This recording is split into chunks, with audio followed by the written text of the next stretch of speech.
Buenas tardes, mi nombre es doctora Juanita Rodríguez, profesora de la Universidad de Puerto Rico en Recinto Río Piedra y especialista en el área de sordera y de sordoceguera.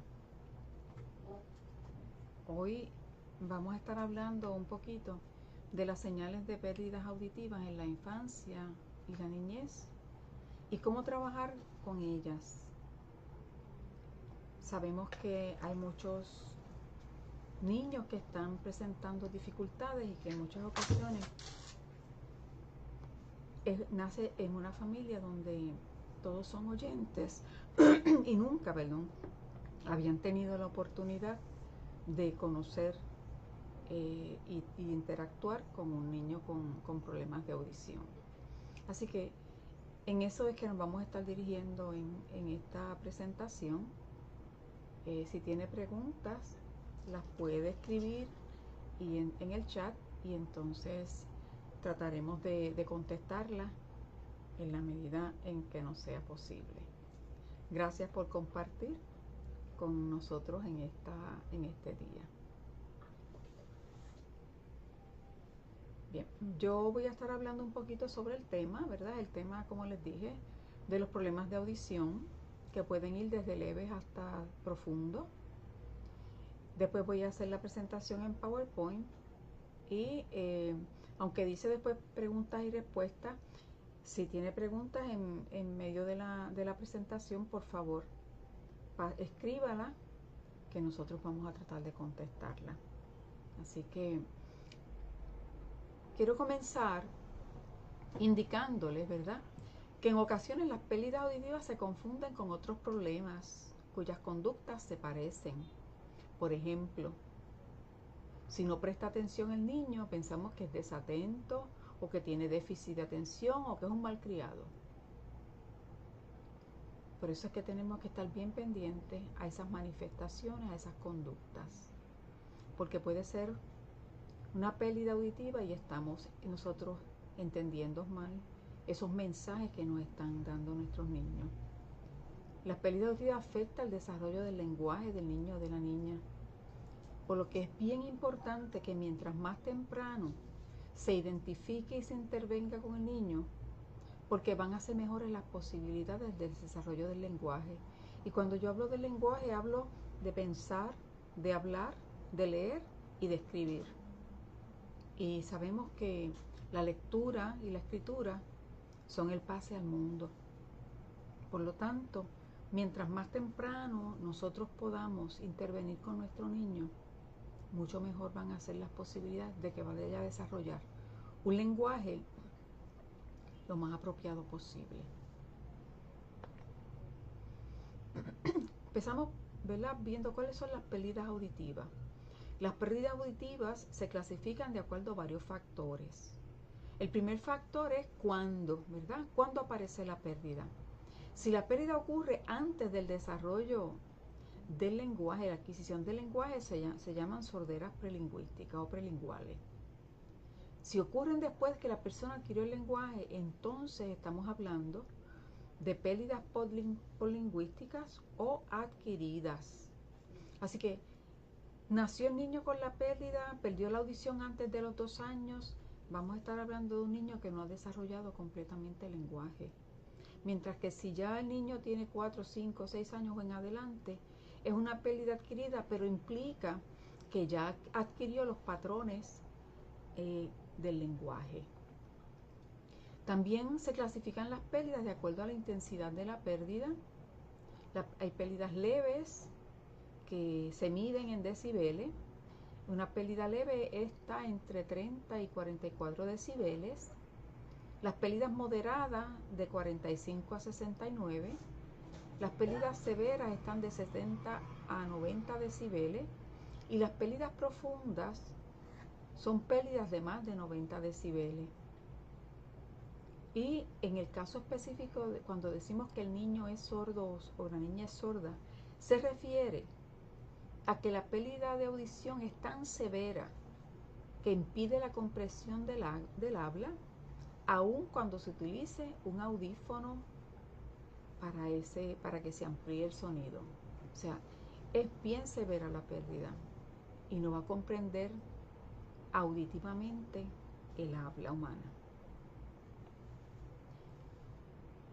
Hay un audiograma, como les dije, la pérdida auditiva se mide en decibeles, que los decibeles hablan de cuán alto, cuán bajo es el sonido. Y cuando se mide la audición se están midiendo los decibeles en las frecuencias de 500, de 1000 y de 2000. Porque básicamente, si usted mira bien a esa forma de guineo, la mayor parte de los fonemas se producen en esas tres frecuencias.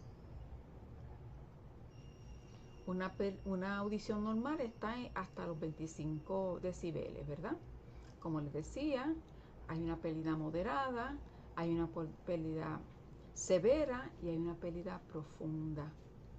El audiólogo es el profesional que hace estas evaluaciones. También hay clasificación de las pérdidas auditivas de acuerdo a los factores sociales, como por ejemplo con la membresía en la comunidad sorda. En Puerto Rico hay una comunidad de personas sordas adultas y tienen su propio lenguaje, que es el lenguaje de señas, y tienen otras características propias de ese grupo. Estas personas no se sienten que tienen un impedimento, sino que es un grupo social distinto. La persona sorda dentro de la comunidad sorda es aquella que tiene cualquier tipo de pérdida. Realmente la comunidad sorda lo que reconoce es si la persona utiliza el lenguaje de señas que se usa en la comunidad de los sordos. Ahí la persona puede ser hipoacústica o hipoacústica, que tiene una pérdida parcial o leve o moderada, o también se habla de una persona con pérdida de deficiencia auditiva, o se habla también de una persona con impedimento sensorial o una persona con diversidad funcional auditiva. Todas estas clasificaciones, ¿verdad?, nos llevan a nosotros a considerar que hay una necesidad de atender esas pérdidas que puede tener el niño o la niña en esos primeros años de vida. ¿Qué causan las pérdidas auditivas? Existen causas no genéticas, como el citomegalovirus, el sarampión alemán, el VIH, la meningitis, la toxoplasmosis congénita, que es una infección causada por un parásito que está en las heces fecales de los gatos. Y cuando la mujer embarazada se afecta con ese parásito, lo transmite a la criatura que lleva en su vientre. El factor RH, las drogas o antibióticos ototóxicos. Hay unos cuantos antibióticos, como por ejemplo la streptomicina, la gentamicina, la neomicina, que pueden causar sordera. Fíjense que digo que pueden causar sordera. Tenemos que estar bien pendientes, ¿verdad? Cuando los niños nacen, por ejemplo, prematuros y se presenta una infección auditiva, ¿qué tipo de antibiótico le están poniendo? Las drogas como el alcohol y la cocaína pueden causar sordera. El otro elemento que puede causar sordera es la prematuridad. Y la prematuridad no solamente causa sordera, porque como están siendo atendidos, viene acompañados de medicamentos ototóxicos, puede haber meningitis y otras exposiciones, ¿verdad?, que pueden afectar el desarrollo completo de ese niño y particularmente afectar la audición. Otro factor que puede producir sordera es la exposición a ruido, pero en los niños menores de 5 años realmente este no es un factor que produce sordera. Hay causas genéticas. En Puerto Rico solamente de un 8 a un 10% de niños que nacen de padres sordos. Y que cuando usted mira toda la genealogía, los abuelos y los bisabuelos, hay familias sordas. Y a continuación voy a compartir con ustedes algunos síndromes que también puede causar sordera. Entre ellos está el síndrome branquial otorrenal. Este incluye malformación del oído, el ojo, agujeros pequeños en el área de los ojos, problemas del riñón y sordera conductiva o sensorineural. Este síndrome en particular tenemos que estar bien pendiente a la formación de ese ojo, a la formación de ese oído. Y porque eso nos puede estar dando una señal de que puede haber algo que ocurrió en el proceso del desarrollo de ese niño. Hay un síndrome que se llama del Jervell and Lange-Nielsen. Presenta, además de la pérdida auditiva, problemas cardíacos. Muchas veces cuando el bebé nace, los médicos se enfocan más en el problema cardíaco y se olvidan de que hay que atender la parte de pérdida auditiva, y cuando venimos a ver, el niño tiene 2 y 3 años y todavía no se ha identificado como que tiene una pérdida de audición, y esos 2 o 3 años son importantísimos para el desarrollo del lenguaje. Otro síndrome es el neurofibromatosis tipo B. Es cuando surge un tumor en el octavo nervio craneal que causa sordera progresiva, crea problemas de balance y para caminar, y da mareos y tinnitus. Este síndrome es importante que estemos pendientes, ¿verdad? Porque si no se detecta a tiempo el tumor, fíjense que la pérdida va perdiendo es poco a poco. Así que a lo mejor pasa el cernimiento auditivo neonatal, y entonces cuando venimos a ver, ya lo tenemos en nuestra casa, y de momento empezamos a escuchar que el niño a mirar que el niño no está respondiendo lingüísticamente como esperamos. El síndrome Pendred, que produce sordera y problemas de metabolismo, que a su vez crea inflamación en la tiroides y hay malformación craneal y en la cóclea. El síndrome Stickler, que incluye malformación craneal, paladar fisurado, paladar hendido y problemas de visión y audición. Es bien importante, ¿verdad?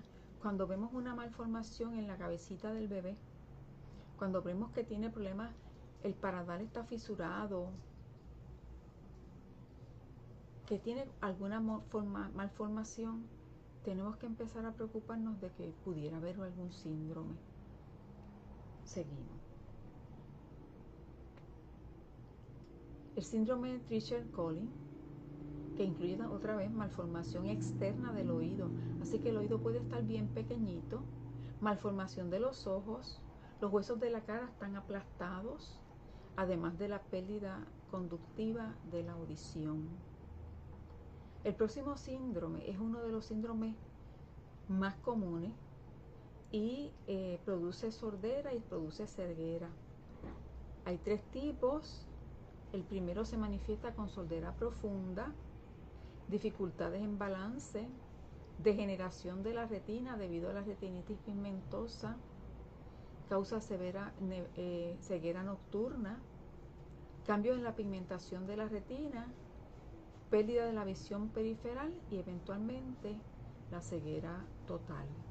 Lo que es importante en este síndrome es que el niño nace con una sordera profunda, y si no se hace un cernimiento de la visión, no podemos saber que está perdiendo la visión periferal, y muchas veces cuando venimos a darnos cuenta ya el niño tiene una pérdida significativa de visión que lo puede llevar a la ceguera total.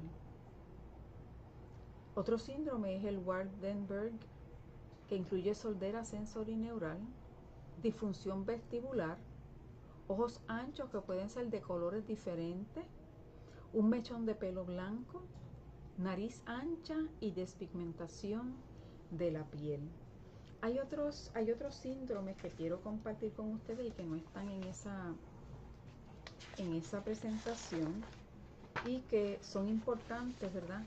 Que también escuchen sus nombres, porque nos tienen que mover a preocuparnos de que puede haber alguna situación que está afectando la audición. Hay un síndrome que se llama el síndrome de Morquio, que el niño empieza a presentar problemas de audición severa, de moderada a severa. Pueden presentar enanismo y tienen problemas de visión. Este niño con el síndrome de Morquio también tiene problemas en la función de salud, específicamente a nivel de cómo él o ella metaboliza algunos elementos. El síndrome de Andy Walker, el síndrome óptico-cócleo-dentate degenerativo, que fíjense que tanto el ojo como el oído interno se van degenerando. Hay un síndrome que lo causa la bilirrubina alta en los bebés y se llama el síndrome de Kernicterus. Y últimamente, de acuerdo con la información que nos da el CDC de Atlanta, el Zika está produciendo sordera y ceguera. En el caso de los niños con Zika, es importante que si la mamá fue infectada durante el embarazo, que estén pendientes a que se le hagan primero las pruebas de discernimiento auditivo y en términos de audición y visión también que se le hagan unas pruebas de discernimiento. De acuerdo con los protocolos del CDC de Atlanta, los niños que están infectados con Zika hay que darle seguimiento por 3 años, porque a este momento el CDC no tiene evidencia de cómo está afectando el síndrome de Zika a ese niño infectado. Así que es bien importante. Lo del Zika es mucho más serio de lo que nosotros a veces le estamos adjudicando. Hay problemas en el desarrollo del lenguaje, como le dije, en este niño que tiene problemas de audición o que es sordo. Algunos aspectos generales del desarrollo del lenguaje del niño es que ningún niño tiene la capacidad de adquirir su lenguaje principal si primero no es expuesto al mismo. O sea, hay que exponer al niño para que adquiera el lenguaje. La exposición al lenguaje debe ser constante y frecuente. Y los niños deben tener acceso a la comunicación.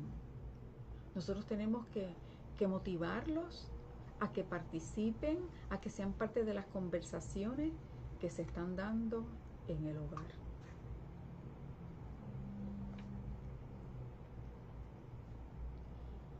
El niño que tiene una sordera prelingual en familias oyentes está más expuesto a tener problemas de adquisición del lenguaje que el niño que nace de padres sordos. Y la razón para ello es que cuando el niño nace de padres sordos, los padres están exponiéndolo constantemente a su lenguaje, que en muchos casos es el lenguaje de señas. Mientras que, como decía ahorita, en las familias oyentes muchas veces nunca han tenido contacto con una persona sorda, por lo tanto no saben cómo trabajar con sus niños. Y estos muestran dificultades en la adquisición del lenguaje. Hay una decadencia en la exposición del lenguaje primario.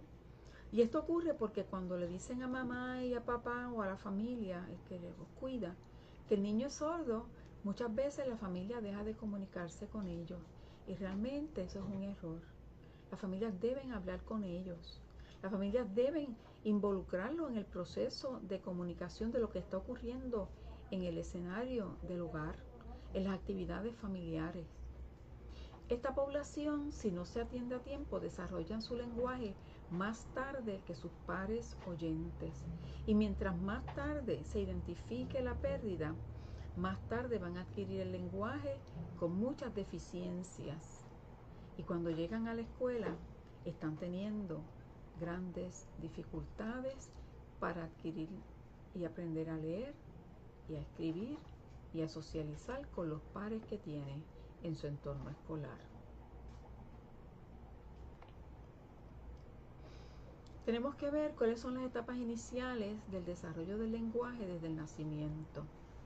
En un infante que es oyente, que no tiene ningún problema de audición, en los primeros días reacciona a ciertos ruidos a manera de reflejo. Pero de 2 a 3 meses empieza a fijar la mirada en los labios del adulto que le habla y trata de mover los labios sin emitir voz.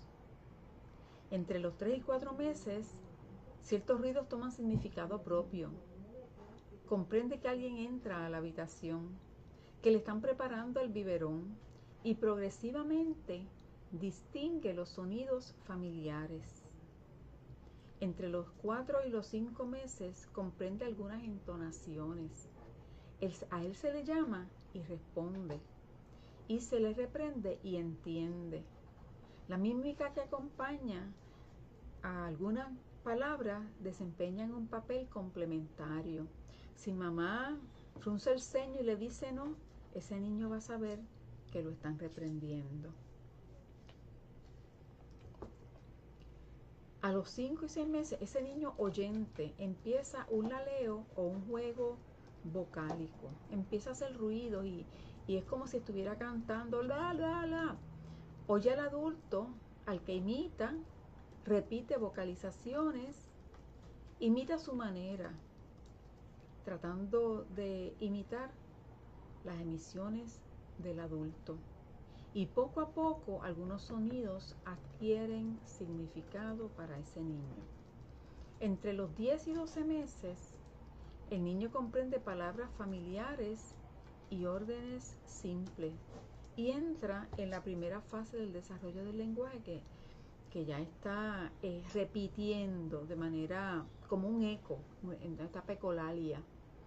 Y a partir del año se amplía su comprensión de lo que le están hablando y de lo que él está percibiendo auditivamente. Comienza a usar frases de 2 y 3 palabras y el uso de palabras completas es más numeroso. Fíjense como ese primer año es bien importante porque es el año que establece el fundamento para el desarrollo del lenguaje. Pero ¿qué pasa con el niño sordo? Entre los 5 y 6 meses lalea, pero ese laleo es menos rico que el niño oyente.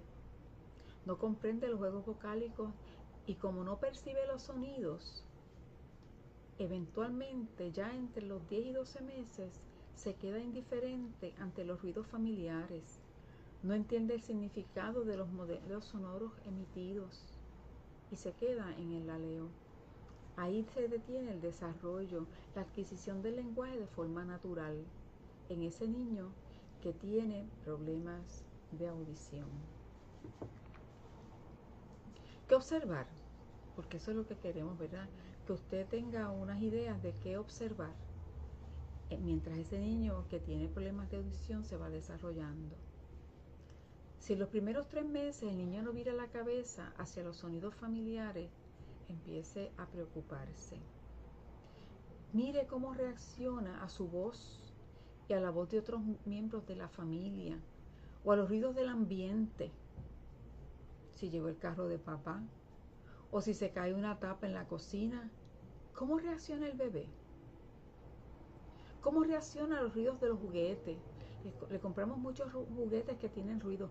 ¿Cómo él reacciona? ¿Le presta atención? ¿O simplemente los toca y como no siente que ocurre nada, los dejan a un lado? ¿Dejó el laleo durante los primeros meses de vida? ¿Ya no emite ese juego vocálico? Eso es importante que lo tomemos en consideración en esos primeros 3 meses de vida. Entre 6 y 9 meses, ¿está respondiendo a la intensidad del sonido? El volumen de la música, si es alto. El volumen de la televisión, si es alto. ¿Está respondiendo? ¿Comienza a balbucear cuando le hablas? ¿O hace tiempo que dejó de emitir sonidos? ¿No te está imitando lo que tú le estás diciendo? Entre 9 y 12 meses, ¿cómo responde a los ruidos del ambiente? ¿Imita tus palabras? ¿Detecta por tu voz que lo estás regañando? O sencillamente no emite ningún sonido.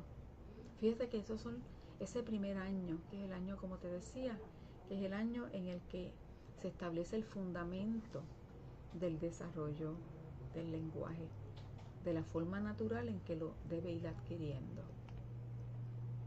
Señales durante los 2 y 3 años de vida del niño que sugieren que hay una pérdida auditiva. Primero, no entiende órdenes sencillas sin apoyo visual. Como por ejemplo, usted le dice, busca el bobo y se queda. Trae la botella y no responde. No localiza la fuente de los sonidos. No repite frases. Mira fijamente a la cara cuando le hablan. Si no te está mirando, algo está ocurriendo. No puede contar lo que le está pasando. Fíjate que está entre 2 y 3 años, que ya debería tener una estructura básica de lenguaje. Entre los 4 y los 5 años de vida, pregunta qué, con mucha frecuencia.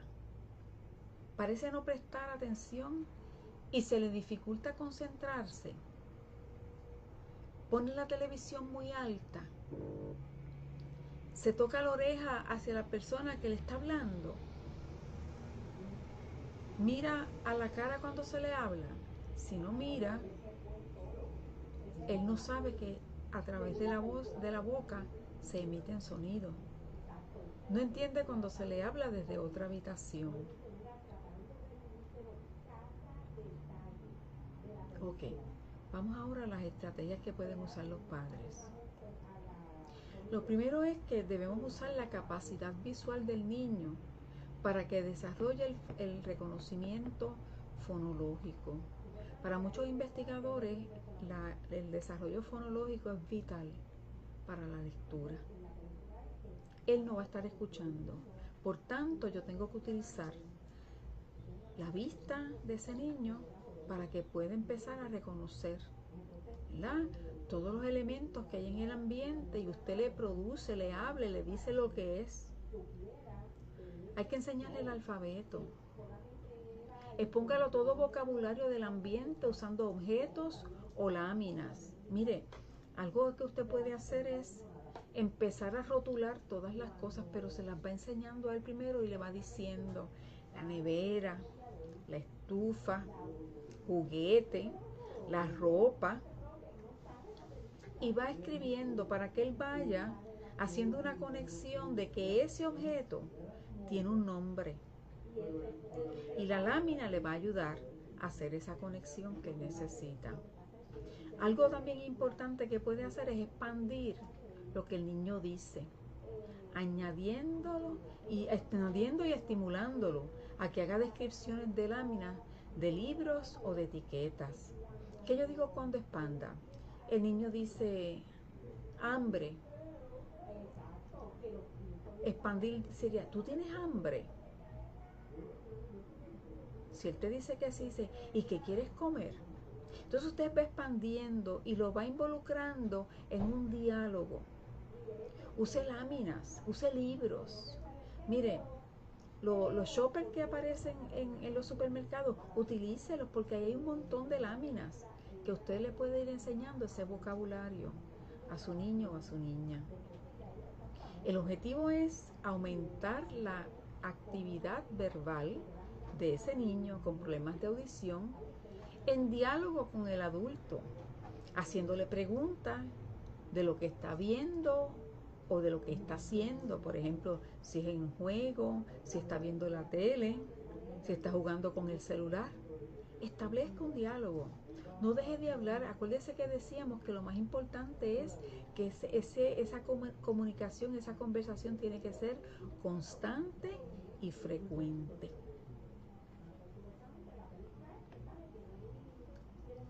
Otra estrategia es la lectura de cuentos de manera interactiva. ¿Qué quiere decir esto? Que desde bebé usted puede empezar a utilizar libros apropiados a su edad y mientras le va leyendo va haciéndole preguntas de manera que se involucren en un diálogo usted con el niño. Dele instrucciones explícitas. y muchas oportunidades para que practiquen en actividades que tengan significado para el niño. Esto incluye los cuentos, experiencias lingüísticas, canciones, sí, canciones. Cántele y deje que el niño le toque. Y si usa un aparato de amplificar, permita que él lo toque para que vaya sintiendo esa vibración del sonido. Utilice representaciones visuales, por ejemplo, las señas, el deletreo manual, los gestos, las láminas y los fonemas visuales. En un centro preescolar o del kinder, invite a adultos sordos a que le cuenten cuentos y ellos vean el uso del lenguaje de señas como un medio de comunicación. Se va a hacer de mucho beneficio y va a entender que él no es el único que no tiene audición.